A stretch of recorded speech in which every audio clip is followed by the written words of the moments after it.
Bismillahirrahmanirrahim. Assalamualaikum warahmatullahi wabarakatuh. Alhamdulillahilladzi anzala ala abdihi al-kitaba wa lam yaj'al lahu 'iwaja. Wassalatu wassalamu ala sayyidina Muhammadin nabiyil mustafa wa ala alihi wa sahbihi wa man ihtada ma ba'd. Hadirin jamaah subuh yang dirahmati Allah Subhanahu wa taala. Puji dan syukur marilah senantiasa kita panjatkan kehadirat Allah Subhanahu wa taala yang telah melimpahkan begitu banyak nikmat kepada kita semua sehingga pada pagi ini kita masih dapat melangkahkan kaki ke masjid yang mulia ini dalam rangka untuk menunaikan sholat subuh berjamaah. Dan insyaallah kita akan lanjutkan dengan ta'lim seperti biasa.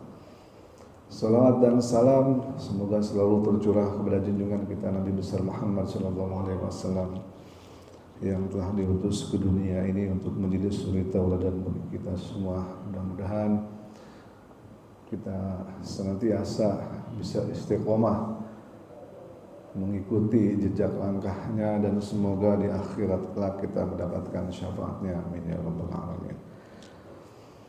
Hadirin jamaah subuh yang dirahmati Allah Subhanahu wa taala, pagi ini kita akan mencoba belajar hal yang baru sesuai dengan masukannya dari Pak Yurman kemarin. Kita akan belajar untuk khususnya para imam di sini sambil kita menunggu ada ustadz yang definitif. Kita akan mencoba untuk belajar yang basic-basic aja dulu. Untuk belajar tahsin, tajwid, dan juga untuk menerjemah ayat-ayat yang kita baca supaya kita, khususnya para imam di masjid ini, secara umum juga kita semua adalah imam di keluarga kita masing-masing, bisa lebih memahami dan menghayati ayat-ayat Al-Quran apa yang kita baca. Kita mulai dengan suratul Fatihah. Suratul Fatihah kalau di Al-Quran dimulai dengan Bismillah, tapi kita akan Bismillah semua orang udah pasti, saya yakin udah bisa ya membaca dan memahami maknanya.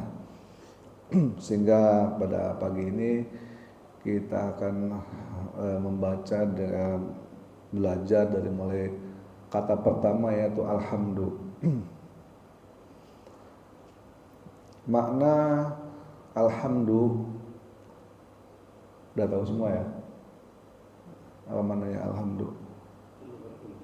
Segala puji. Oke. Alhamdu maknanya adalah segala puji.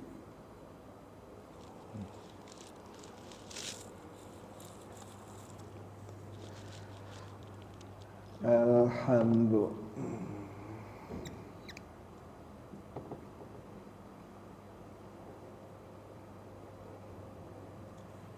Alhamdu itu maknanya adalah segala puji. Tidak ada hal istimewa yang mungkin bisa kita jelaskan secara mendalam. Dulu udah pernah ya saya uraikan mengenai maknanya. Jadi kita tidak perlu membahas terlalu dalam. Dari sisi tahsin dan tajwid juga tidak ada yang istimewa yang perlu kita perhatikan ya. Alhamdu yang pasti pertama kita membacanya dengan al, bukan al. Kadang-kadang ada yang al. Bahasanya alhamdu, nah itu enggak ada. Jadi tidak qalqalah, tidak memantul bacanya. Alhamdu, dan hanya menggunakan hak kecil, hak tipis, bukan alhamdu. Mungkin juga ada yang suka membaca alhamdu. Jadi bacanya adalah alhamdu. Maknanya adalah segala puji. Kemudian kata kedua, apa kata yang kedua? Lillahi. Okay. Lillahi. Ini maknanya adalah segala puji. Okay. Lillahi ini terdiri atas dua kata atau dua kata lah. Yang pertama adalah li, yang kedua adalah kata Allahnya sendiri. Li ini artinya adalah bagi atau milik, boleh ya. Saya lebih cenderung menerjemahkan sebagai milik gitu. Bisa milik atau bisa juga bagi atau bisa juga untuk. Allah adalah Allah. Nah, semua kata Allah, jangan lupa ini ada alif berdiri, dibaca panjang. Jadi semua kata Allah itu dibacanya panjang. Allah. Karena terkadang saya suka mendengar imam di sini ada yang Allah membacanya pendek. Ya Allah itu ada alif berdiri di sini dibaca panjang. Disebut apa ini? Hukum tajwidnya. Ada yang masih ingat? Mat tabi'i, ibu tahu enggak? Disebut dengan hukum mat tabi'i, dibaca dua harokat. Allah, Allah, dua harokat ini gitu. Allah dua kali. Allah pakai A, bukan pakai O. Nah, Allah ada semacam kayak huruf W di situ. Allah. Allah, jadi alhamdulillah, segala puji. Nah, di sini ada kurung, ada kata kurung yang tersirat hanya. Jadi maknanya salah satu kalimat alhamdulillahi, segala puji hanyalah milik Allah. Oke ya, kita baca sama-sama. Alhamdulillah segala puji. Ayo baca sama-sama. Lillahi hanyalah milik Allah. Oke. Jadi setiap kali kita sholat sambil membaca dalam hati kita terjemahkan alhamdulillah segala puji supaya meresap. Lillahi hanyalah milik Allah. Kemudian kita lanjut dengan kata Rabb.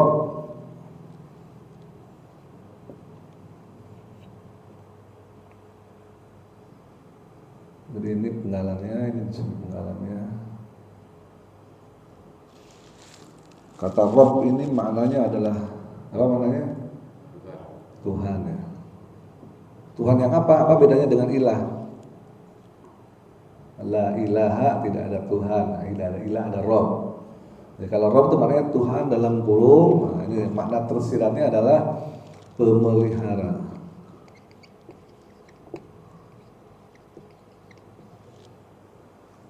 Nah, Rabb, Tuhan yang pemelihara atau Tuhan yang memelihara, Tuhan pemelihara. Kemudian kata terakhir adalah al-alamina.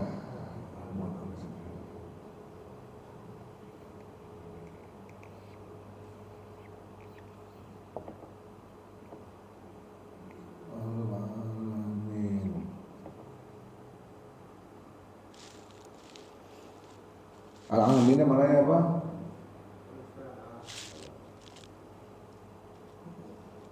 Seluruh alam.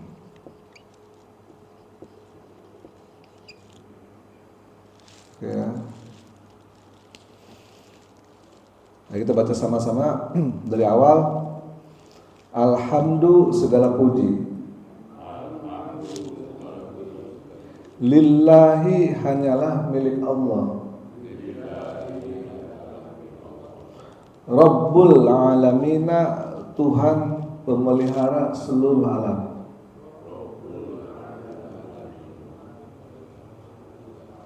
Oke. Nah, ini di sini ada hukum tajwid al-alamina, itu ada apa namanya kasrah. Ada kasrah bertemu dengan ya.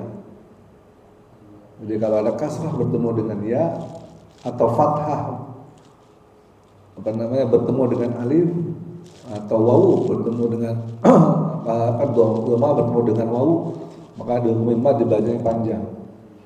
Karena terletak di akhir kalimat. Ada yang masih ingat madnya mad apa? Tuh, ibu-ibu lebih pintar.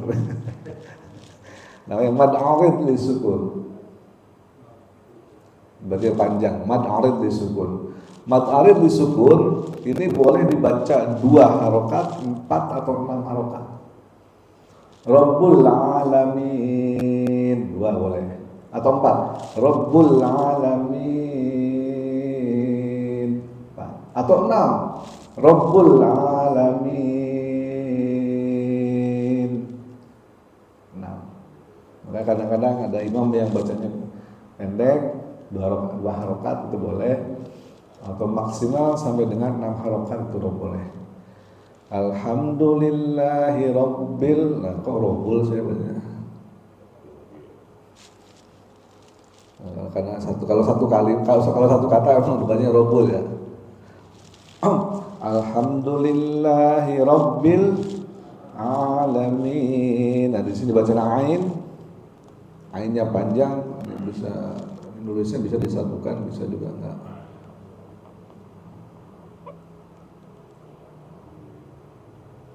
Alamin. Kalau mengikuti bacaan Al-Quran ini gini.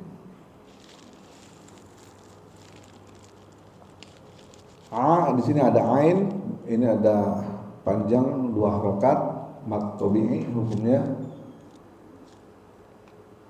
Di sini ada hukum mad tabi'i. Di sini ada hukum tajwidnya disebut dengan mad arid li sukun. Mad tabi'i dibaca 2 harokat. Nah, ini juga mad tabi'i di sini. Baca 2 harokat, di sini 2 harokat. Nah, ini mad arid li sukun. Boleh dibaca 2, 4 atau 6. Oke ya. Kita baca sama-sama. Tapi nggak ngeliat ini. Udah hafal belum nih? Bismillahirrahmanirrahim. Segala puji lillahi hanyalah milik Allah. Rabbul alamina, Tuhan pemelihara seluruh alam. Ya.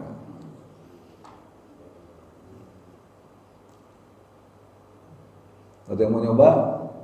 Coba. Iya, silakan Pak.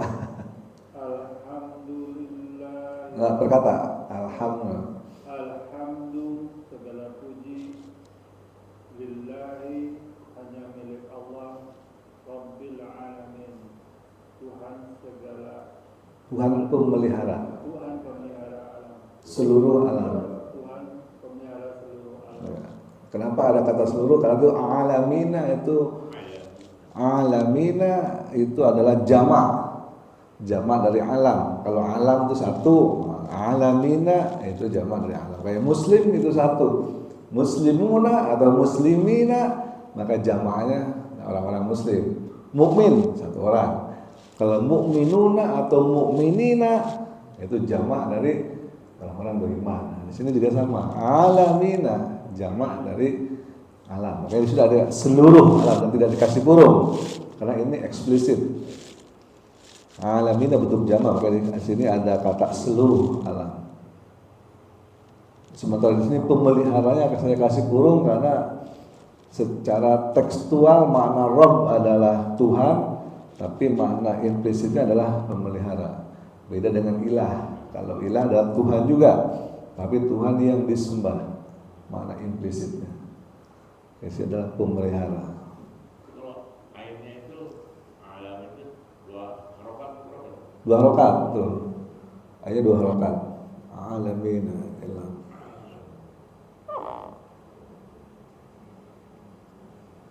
Dua harokat karena ini ada harokat berdiri ya kalau tulisan Al-Qur'annya. Alamina ada matumi ini seluruh alam. Seluruh alam. Oke, ada yang mau coba lagi?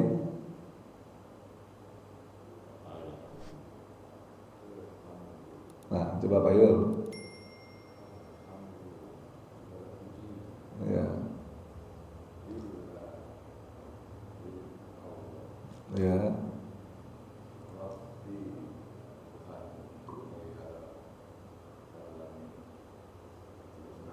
Ya, semesta alam atau seluruh alam boleh. Oke, kita lanjut ya. Satu kata, satu kalimat kita sudah bisa. Nanti sambil sholat dipraktekkan.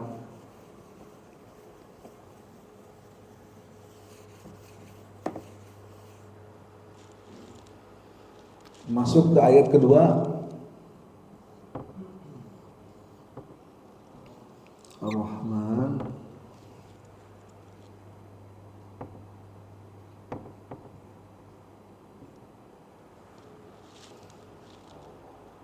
Ada yang tahu maknanya?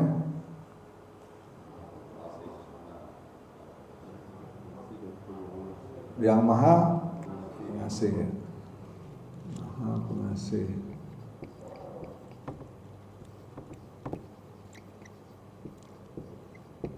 Tapi ini ada makna tersiratnya. Kita langsung sambung dengan ayat kata berikutnya ya, supaya kita bisa melihat gambaran utuhnya. Rahim.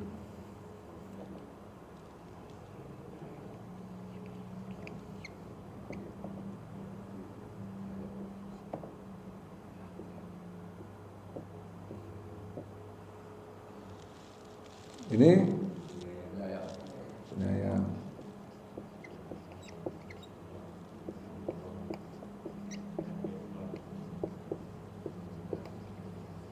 Ini juga ada makna implisitnya.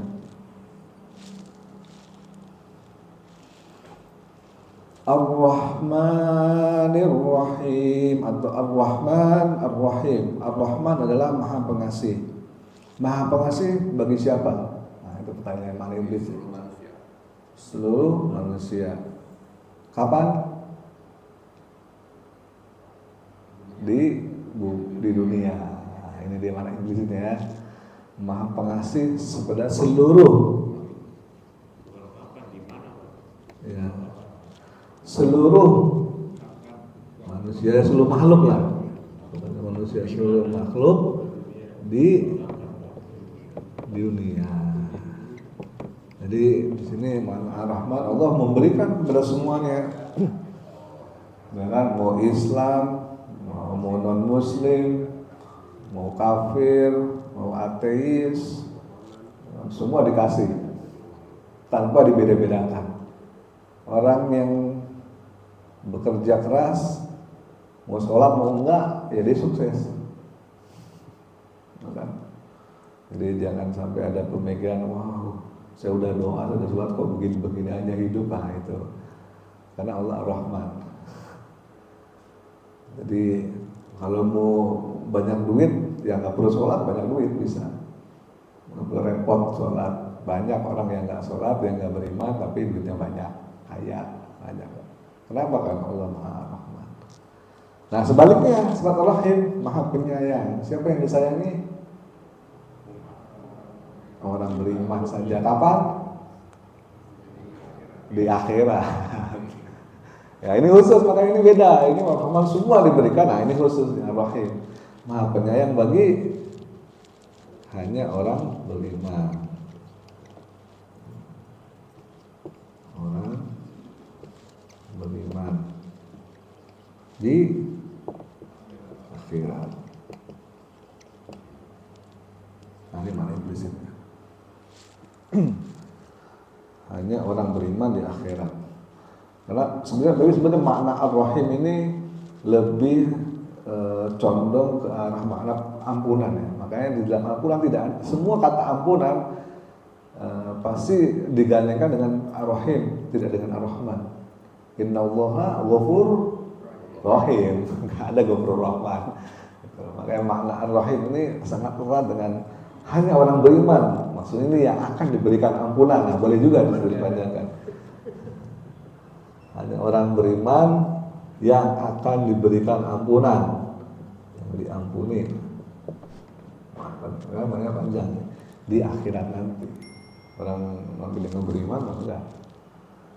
Kayaknya selalu erat hubungannya dengan ampunan yang paling pokok. Bagaimana Ar-Rahim ini? Disayang Allah, maka karena Allah sayang, Allah mengampuni.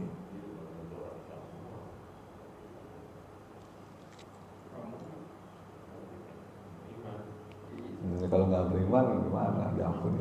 Beriman aja enggak.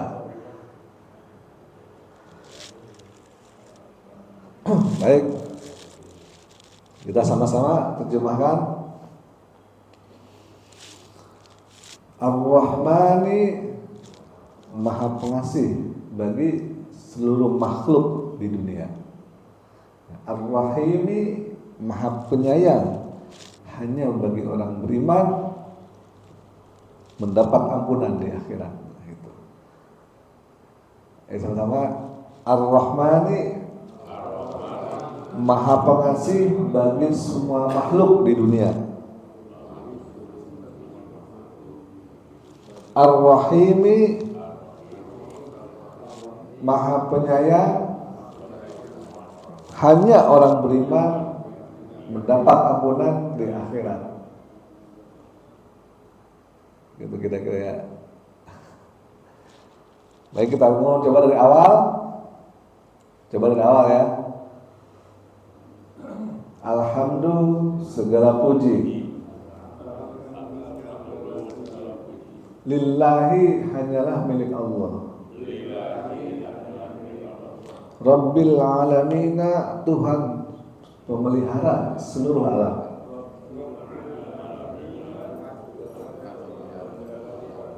Ar-Rahmani yang Maha Pengasih bagi seluruh makhluknya. Ar-Rahimi yang Maha Penyayang kepada seluruh orang beriman mendapatkan ampunan di akhirat. Oke ya, bisa kita lanjut dengan ayat berikutnya.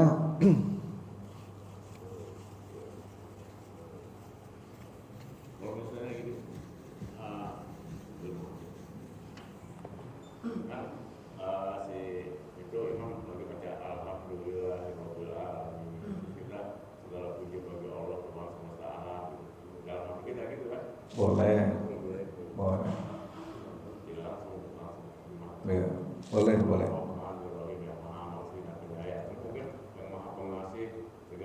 Mungkin nggak susah gitu, orang bakal sana keteteran gitu. Jadi makmum masih penting Pak. Kalau jadi makmum mending. Iya, jadi makmum gitu. Tapi kalau sholat sendiri susah gitu. Kalau sudah maknanya itu udah menempel di dalam pikiran kita, itu nggak perlu diterjemah. Itu udah muncul sendiri makna itu. Nggak perlu diterjemah, udah muncul sendiri. Kalau maknanya itu sudah merasuk dan menempel ya, ke dalam pemikiran kita, kita langsung tahu maknanya. Waktu kita membaca apa dan itu, kita mengikuti apa yang dia dulu baru setelah itu baru kita berapa. Ya, ada yang mengikuti, boleh kita mengikuti. Ada juga yang menunggu sampai imam selesai baru dibaca Al-Fatihah, juga ada yang model seperti itu, boleh. Kalau kita menunggu setelah imam sebelum kita baca Al-Fatihah, kadang-kadang kita suka kacau Pak, karena imam Ya. ayat apa kita pengen tahu dulu. Betul. Boleh mana aja yang kira-kira membuat kita lebih nyaman sebagai makmum dalam membaca Al-Fatihah. Yang penting adalah diusahakan Al-Fatihah itu dibaca. Karena Al-Fatihah merupakan rukun dalam rukun salat. Jadi kalau bisa semaksimal mungkin itu bisa dibaca. Baik itu bacanya mengikuti bacaan imam ataupun nanti menunggu setelah imam selesai Al-Fatihah baru kita mengikuti. Kita membaca Al-Fatihah, tidak ada masalah. Baik, ayat keempat. Maliki.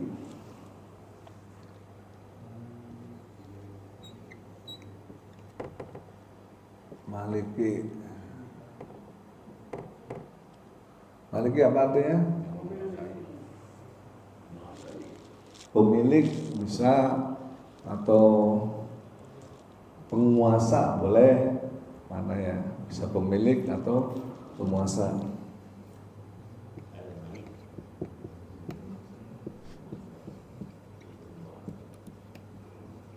penguasa. Kenapa dibaca penguasa atau pemilik? Karena maknya itu panjang. Maktobi, maliki. Boleh nggak dibaca maliki pendek? Boleh. Karena di apa namanya di Maroko sana misalnya yang ini, malikinya pendek bacanya. Maknanya nggak berbeda ya. Maknanya kalau maliki dengan pendek itu maknanya raja. Nah, karena raja dengan penguasa kan sama. Jadi tidak mengubah makna. Selama tidak mengubah makna, boleh. Salah satu apologi Kristen Oh. Quran itu ada yang berbeda cara penulisannya itu yang mushaf ini. Mushaf Maroko itu kan naik pendek. Iya, boleh nggak masalah. Selama tidak mengubah makna. Raja ya, Malik. Raja. Makanya di dalam surat An-Nas dibacanya pendek. Malikin nas, bukan malikin nas. Kali itu sepakat semua. Baik semua. Itu kan ada 7 cara baca Al-Quran itu ada 7 macam qiraat namanya. Qiraat yang biasa di Indonesia itu qiraat hafiz. Itu baca maknya untuk maliki dalam Al-Fatihah itu panjang. Maliki yang maknanya adalah pemilik atau penguasa, tapi dalam qiraat yang lain seperti di Maroko itu bacanya pendek maliki. Tapi kalau di surat An-Nas itu sepakat baik qiraat nafas maupun qiraat yang lain itu maknanya dibaca pendek, yang artinya rajanya manusia, malikin nas. Bacanya pendek. Tapi di Al-Fatihah boleh dibaca pendek, boleh dibaca panjang. Walaupun umumnya di kita dibacanya maknya itu panjang. Maliki artinya adalah penguasa atau pemilik. Kemudian kata selanjutnya adalah yaum.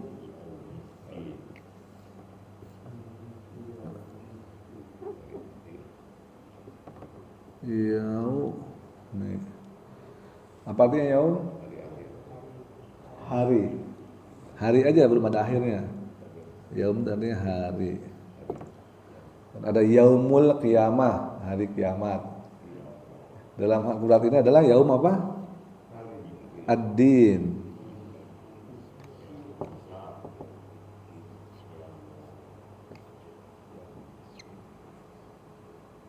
Maliki yaumiddin. Yaum artinya hari, ad-din artinya pembalasan.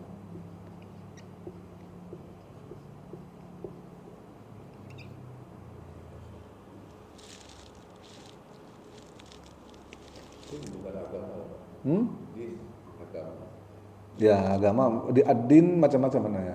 Bisa agama, bisa pembalasan, bisa juga hutang. Tergantung, makanya tergantung konteks kalimatnya. Konteks kalimat dalam hal ini adalah pembalasan atau kemudian. Boleh hari pembalasan atau hari kemudian, hari akhirat nanti. Boleh dibaca kemudian. Oke, kita baca sama-sama. Maliki, pemilik atau apa namanya ini? Penguasa. Yaum, hari. Ad-din, pembalasan. Jadi Maliki Yaumiddin adalah penguasa atau pemilik hari pembalasan. Pakai tajwid di mananya? Enggak. Maliki maksudnya gitu. Iya, enggak ada. Kalau ada tajwidnya di dalam lam sini nanti bacanya maliki. Kalau di sini ada tajwidnya bacanya maliki, enggak, maliki. Atau di dalam kafnya ada tajwid maliki. Ini juga enggak. Nanti bacanya maliki. Nah, itu. Enggak ada tajwidnya di sini. Oh iya, kalau Allah ada. Kalau Allah tajwidnya. Maliki tajwidnya. Yaumiddin. Ini ketemu lagi dengan mad apa tadi? Masih ingat? Mad tabi'i apa mad arid disukun. Mad tabi'i kalau di tengah kalimat dia jadi mad tabi'i, atau kalau di basol disambung. Maliki yaumiddini iya. Nah, makanya di sini jamak tabi'i, cuma dibaca 2 harokat. Tapi kalau di akhir kalimat diberhenti dia, di waqaf, maka dia menjadi mad arid disukun. Jadi artinya pembalasan itu makna itu negatif atau positif. Misalnya pembalasannya di neraka. Nah, itu pembalasan itu maknanya adalah makna yang akan memberikan pembalasan terhadap seluruh amal perbuatan kita. Jadi bisa positif. Bisa positif, bisa negatif. Makanya bisa dimaknai dengan hari kemudian. Supaya nggak ada kesan, kalau pembalasan kesannya kan negatif gitu kan. Nah, boleh juga dimaknai dengan hari kemudian. Kalau kita sih dua balas. Nah, betul. Dengan hari kemudian artinya adalah pembalasan itu berdasarkan berdasarkan amal perbuatan diri kita sendiri. Jadi bukan semata-mata Allah itu membalas. Nah, tapi Allah akan memperhitungkan semuanya dan itu adalah akibat dari perbuatan diri kita sendiri. Kenapa ada Maliki Yaumiddin? Ini sebetulnya untuk membatasi sifat yang sebelumnya itu Ar-Rahman dan Ar-Rahim. Jadi kalau tidak ada Maliki Yaumiddin, kesannya adalah Allah Maha Pemurah, enak semua diberi kan gitu.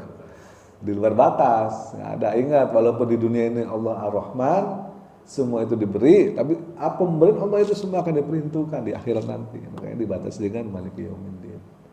Allah memang Ar-Rahman. Semua akan diberi kenikmatan. Tapi kenikmatan yang diberikan Allah itu semuanya akan di Yaumiddin, nanti diperhitungkan seluruhnya. Apakah dipergunakan untuk kebaikan atau keburukan. Nah, penting di sini kali-kali. Makanya Al-Quran itu antara satu kata dengan kata yang lain, kalimat dengan kalimat yang lain itu semuanya berkaitan erat, nyambung. Oke ya, Maliki Yaumiddin bisa semua ya, gampang. Ya, Maliki Yaumiddin. Maliki pemilik, Yaumiddin hari pembalasan. Milik atau penguasa hari pembalasan. Oke, ini saya rasa bisa semua mudah.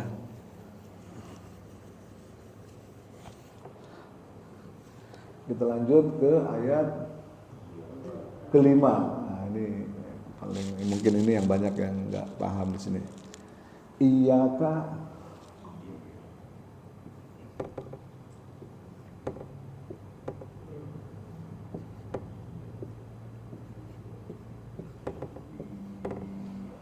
Iyyaka apa maknanya? Kepadamu. Nah, di sini ada 2 kata ya sebetulnya, ada iya dan ka. Di sini ada implisit hanya. Implisit ini hanya bukan makna eksplisit, hanya kepada. Iya itu artinya kepada. Kamu, M-nya pakai huruf besar.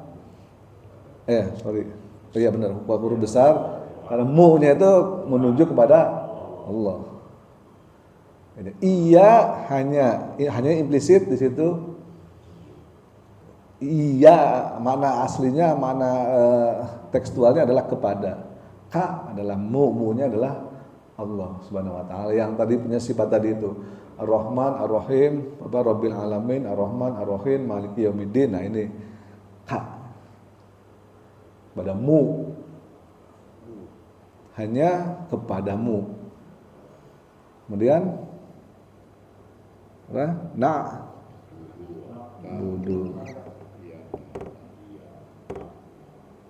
Na'budu. Apa artinya? Kami menyembah.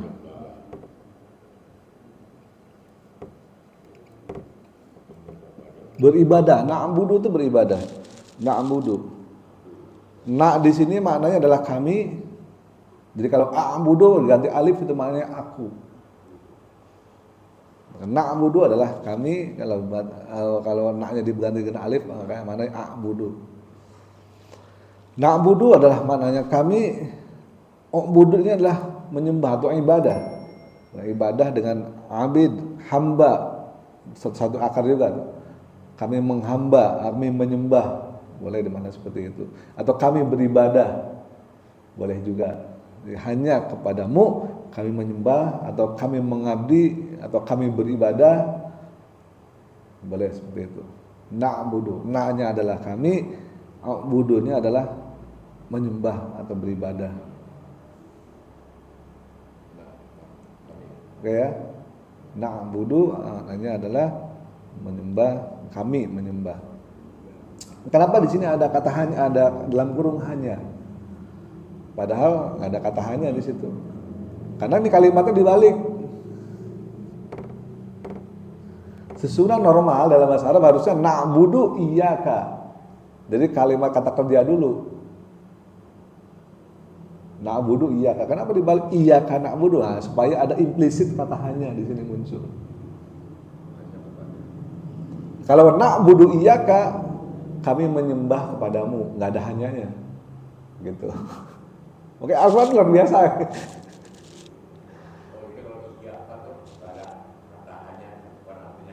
Nggak ada kata hanyanya. Kalau susunan ini tidak dibalik, maka tidak ada akan muncul kata hanya.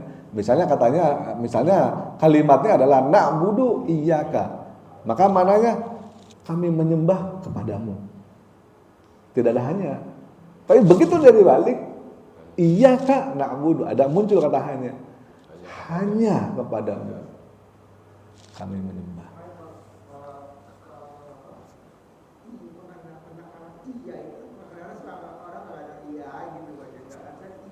Ya, di sini ada tasjid. Ada tasjid. Jangan iya karena wudu kan, tapi iya, tasjidnya harus terbaca. Jadi iya ka na'budu. K-nya juga pendek, jangan panjang. Ada iya ka na'budu, mungkin terbawa lagu gitu. Iya ka na'budu. Na'budu, budunya juga pendek, jangan dibaca panjang. Jangan iya ka na'budu wa iya ka nasta'in. Karena mentang-mentang nasta'innya itu panjang, na'budunya panjang, ini pendek na'budu. K-nya pendek, U-nya juga pendek. Ya, iyyaka na'budu pendek. Bukan iyyaka na'budu. Nah, kadang-kadang ada tuh yang suka baca gitu. U-nya apa? Iyyaka na'budu wa iyyaka nasta'in. Kayaknya enak gitu. Ya. Iyyaka lanjut nasta'in. Ini sama kalimatnya dengan tadi.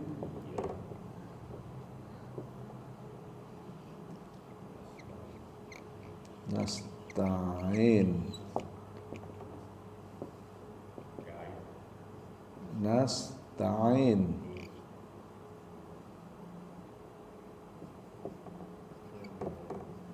Ada hamzahnya. Iyyaka na'budu ini maknanya ini juga sama ditukar penempatan kalimatnya sehingga muncul kata hanya, maknanya sama iyyaka na'budu. Hanya kepadamu kami menyembah, hanya kepadamu nasta'in apa maknanya? Memohon pertolongan. Kami ada kaminya ya, karena di sini ada nun. Nah itu artinya kami. Kalau asta'in saya. Kami memohon pertolongan.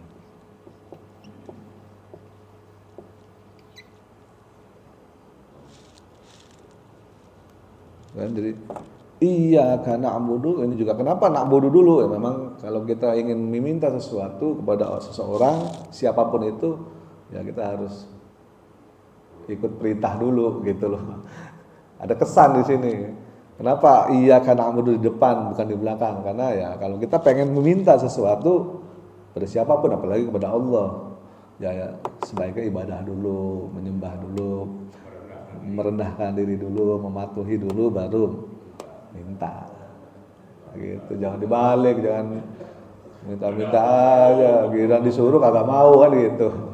Minta ini, minta itu. Nah, makanya di sini luar biasa kalimatnya. Katanya pun dibalik, ya kan, susunannya pas banget. Secara penggalan di sini juga pas banget. Ini dulu baru ini.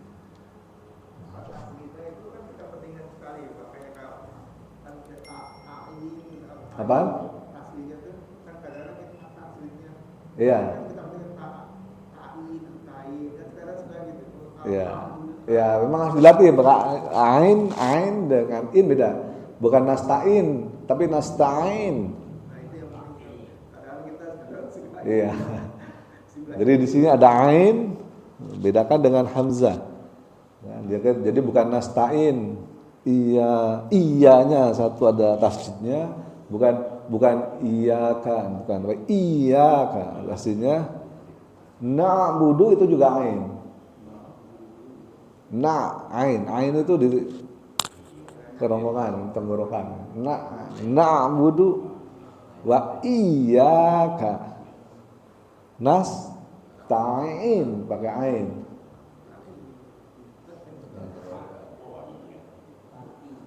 Nasta'in pakai ain. Nah, itu memang mesti dilatih ya. Bagi yang belum bisa baca ain. Nah, ain itu adanya keluar di tenggorokan. Kayak orang, nah itu sengau apa namanya itu. Jadi bacain ya iyyaka na'budu wa iyyaka nasta'in. Ada wa-nya ya. Di sini ada wa. Wa itu artinya apa? Dan.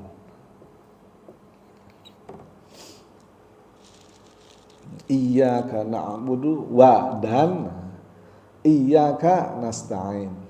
Hanya kepadamu na'budu kami menyembah, wa iyyaka dan hanya kepadamu nasta'in kami memohon pertolongan. Ayo kita baca sama-sama. Iyyaka hanya kepadamu, na'budu kami menyembah, wa iyyaka dan hanya kepadamu nasta'in kami memohon pertolongan. Oke ya, jadi nasta'in memohon pertolongan. Kami yang satu na'budu artinya menyembah, nasta'in artinya memohon pertolongan.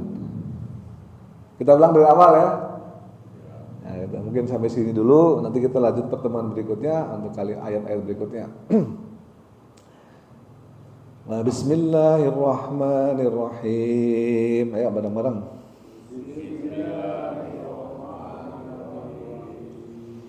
Alhamdu segala puji lillahi hanyalah milik Allah. Rabbil alamina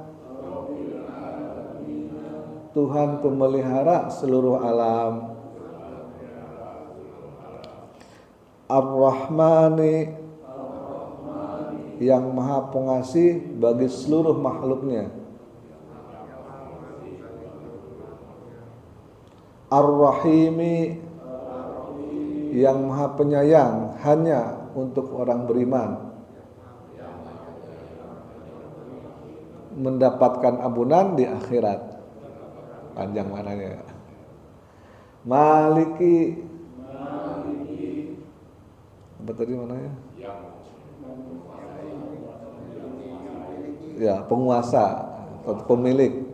Maliki pemilik, yaum hari, ad-din pembalasan atau kemudian. Iyyaka hanya kepadamu, na'budu kami menyembah, wa iyyaka dan hanya kepadamu, nasta'in kami memohon pertolongan. Baik, ada pertanyaan? Kalau tidak ada, kita tutup.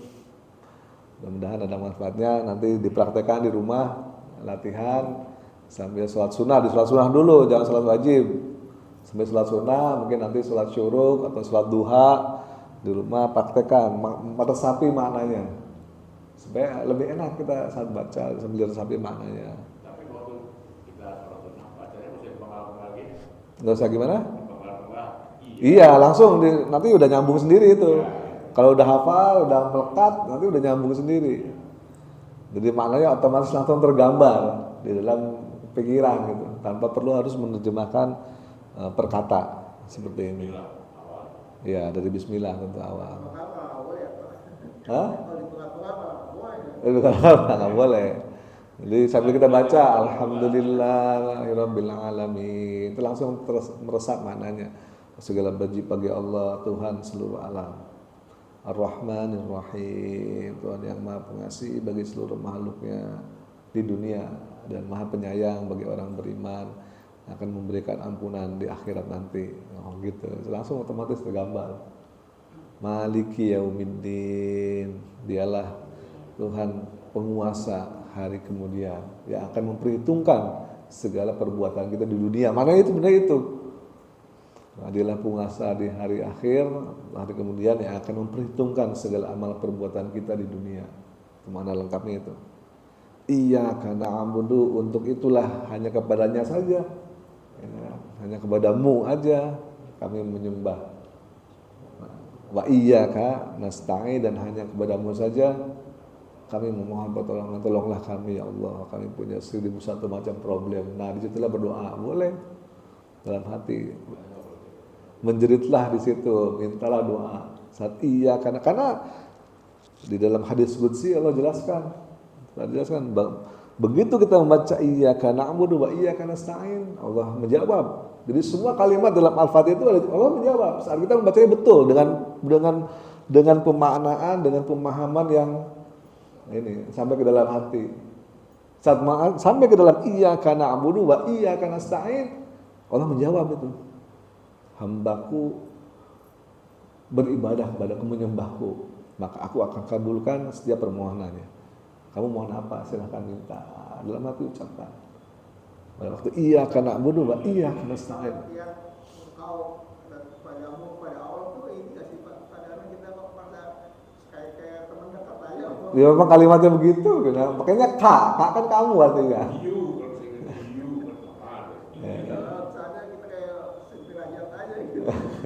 Ya emang gitu kalimat dalam bahasa Arab begitu, walaupun sebenarnya nggak sederajat ya, tapi kalimat ka ini kan menunjukkan kedekatan, betapa dekatnya Allah pada saat itu. Makanya menggunakan kalimat engkau atau kamu boleh, mu atau engkau bolehlah diganti kalau dalam bahasa Indonesia, ya, menunjukkan betapa dekatnya kita dengan Allah.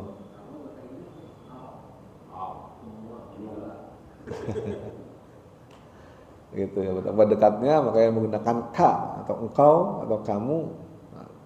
Nasta'in, kami memohon. Nah itu kami. Kenapa pakai kami walaupun sholatnya sendiri? Karena ya, maknanya adalah namanya orang sebaiknya, makanya kalau sholat khusus sholat wajib ya diusahakan bisa berjamaah supaya sama-sama semua dalam. Karena bagi Allah mengabulkan satu orang doang sih enteng ya, jangan satu orang, seluruh manusia bersama-sama sholat pada waktu itu di saat yang sama menggunakan kami, nggak sendiri kami, ya, bawa yang lain lah, jangan sendirian. Pengen dikabulkan doa sendirian, doa yang lain juga biar dikabulkan juga, makanya pakai nasta'in. Jangan lupa kalau misalnya kita ingin sesuatu, pada saat ucapkan nasta'in dalam hati, ya Allah saya lagi butuh sesuatu, itu boleh minta.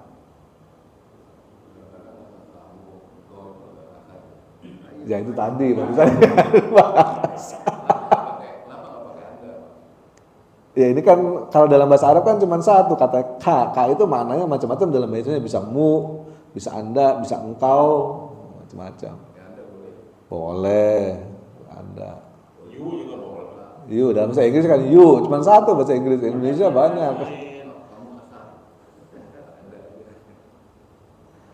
Engkau kalau di terjemahan ini biasanya makanya engkau, bukan mu. Iyyaka hanya kepada engkau. Kalau diketahui jadi Lu.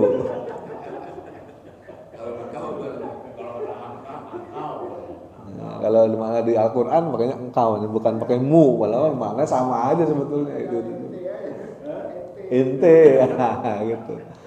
Kan kaya bahasa Indonesia itu, kadang bahasa Arab sama bahasa Inggris juga sama, cuman you, sama bapaknya juga manggilnya you. Kita kan nggak berani kayak gitu. Nah, apalagi Jawa, Sunda itu bertingkat-tingkat bahasanya. Silai. Ah, silaing maneh, anjeun, silaing, belegbug gitu.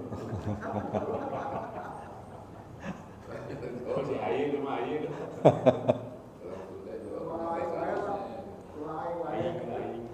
Baik, mudah-mudahan ada manfaatnya. Insyaallah di kesempatan yang lain kita akan lanjutkan. Kita tutup dengan doa kafaratul majlis. Subhanakallahumma bihamdika asyhadu an la ilaha illa anta astaghfiruka wa atubu ilaik. Billahi taufiq wal hidayah. Assalamualaikum warahmatullahi wabarakatuh.